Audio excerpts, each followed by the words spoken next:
a little girl pushed her vegetative mother in a wheelchair and asked the restaurant owner for 2 free bowls of beef noodles. She told her mother to eat, but the girl selfishly moved the egg from her mother's bowl into her own. At that moment, the owner noticed that the girl actually seemed quite well off. Her wallet was stuffed with cash. Angry, he directly questioned her. Why was she begging for free food when she obviously had money? Immediately, everyone around suspected that the girl and her mother were con artists. The girl's eyes welled up with tears as she hurried to explain that the money was for her mother's surgery tomorrow, and she couldn't spend a cent of it. The owner got even angrier. Your mother's having surgery tomorrow, and yet you take the egg and meat all for yourself? He scolded the girl for being unfilial. The girl broke down in tears. Desperate, she pulled out a signed organ donation consent form showing she was giving her kidney to her mother. She even handed the owner a bracelet left by her estranged father and promised that after the surgery, she'd collect bottles to pay him back. The owner's eyes instantly reddened. He told her to eat as much as she wants and drink as much as she wants, stating that he will feed them for free. When the crowd heard the truth, their hearts also softened. They even gave the girl the best food from their bowls. The girl was deeply touched and knelt down to thank them all. Just then, as she lowered her head, a wealthy young man, Tony,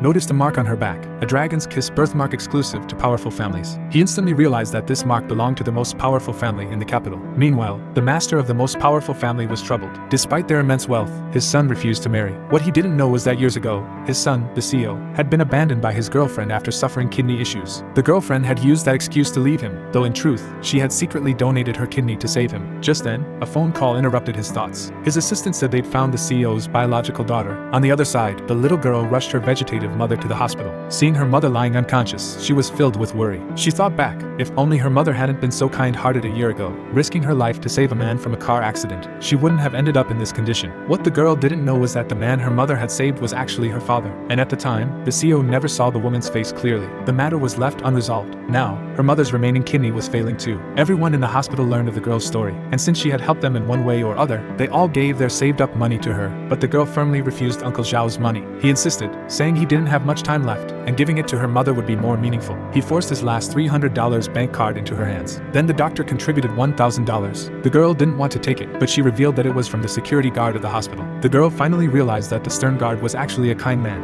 and that the backpack and food she had were secretly bought by him. Meanwhile, the master of the most powerful family arrived at the restaurant looking for the girl but couldn't find her. He asked Tony if he was playing a joke on him. Tony immediately pulled out a photo, shocking everyone present. The CEO started suspecting if this is the child that the woman left him. His father quickly asked Tony to tell him where she is right now, and he told him that she is at the hospital. Back at the hospital, just after the girl finished her mother's checkup and went to pay, a woman deliberately bumped into her, dropping her handbag on the floor, and accused the girl of bumping into her. Even though the girl repeatedly apologized, the woman wouldn't let her go. She not only insulted the girl but even snatched her 30,000 yuan surgery fee as compensation. The hospital patients couldn't stand it anymore and stepped in to criticize the woman, but the woman arrogantly cursed every single person who spoke against her.